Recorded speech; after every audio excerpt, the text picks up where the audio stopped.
O Brasil, em primeiro lugar, perde uma espécie de aliado indireto nas suas negociações comerciais com a União Europeia e, mais especificamente, no campo das negociações agrícolas, porque dentre os vários membros da União Europeia, o menos protecionista e o mais favorável a uma liberalização para os produtos em que o Brasil apresenta vantagens comparativas, sobretudo commodities agrícolas, era o Reino Unido. Então, não estando mais no âmbito europeu, nós perdemos um aliado. Por outro lado, abre-se também a possibilidade de nós negociarmos um acordo bilateral com o Reino Unido para a exportação de bens agrícolas, Obviamente, eles vão querer alguma contrapartida no setor industrial, mas isso pode ser de interesse para o Brasil.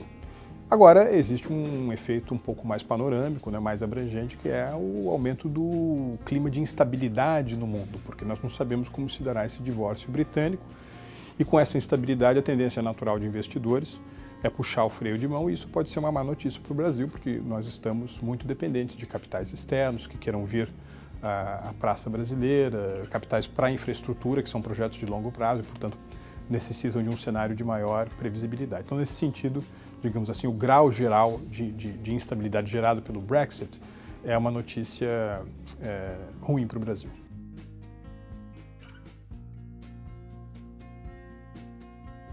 Bom, a China está desacelerando a sua dinâmica de crescimento, O que não significa necessariamente uma má notícia, porque quando a China crescia 12% ao ano, a China era uma economia de 2, 3 trilhões de dólares. Hoje, a China é uma economia de 11 trilhões de dólares. O que significa que quando ela cresce 6% ao ano, a contribuição relativa que ela faz ao aumento do PIB global, a formação da demanda mundial, é muito maior do que quando ela era uma economia menor e tinha uma velocidade de crescimento maior. É claro que muitos dos bens em que o Brasil concentra a sua pauta de exportações para a China tiveram os seus preços em decréscimo em anos recentes. É o caso do petróleo, é o caso do minério de ferro, é o caso da soja. Mas se você olhar o volume exportado, por exemplo, em quilos ou em litros, e não no valor monetário, as exportações brasileiras para a China continuam crescendo. O problema é que tem uma espécie de super oferta no mundo, tem uma superprodução no mundo desses bens. Eu tenho a impressão que o principal elemento dessa conversão chinesa que vai trazer grandes oportunidades para o Brasil é que a China está se tornando um grande centro irradiador de investimentos para o resto do mundo. E como o Brasil tem um déficit de infraestrutura brutal, um déficit de logística brutal, eu acho que muitos desses projetos vão poder contar com investimentos chineses.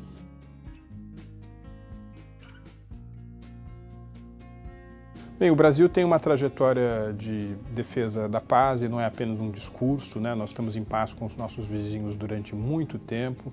Nós promovemos ferramentas de integração por meio, sobretudo, do Mercosul. E eu acho que, nesse caso, a principal contribuição que o Brasil pode dar é aquela em que ele, tradicionalmente, é um campeão do multilateralismo na área meioambiental, tem hoje o diretor-geral da Organização Mundial do Comércio. Agora, mais do que contribuir para a estabilidade do cenário internacional, o Brasil precisa definir o que ele próprio quer. É curioso que as empresas têm os seus planos de negócio, mas o Brasil não tem o seu plano de nação. Nós precisamos aproveitar esse momento de confusão no mundo e desenhar a nossa estratégia. Eu tenho certeza que existe muita oportunidade para uma economia que é intensiva em gente, intensiva em criatividade, intensiva em empreendedorismo, como é o caso da economia brasileira.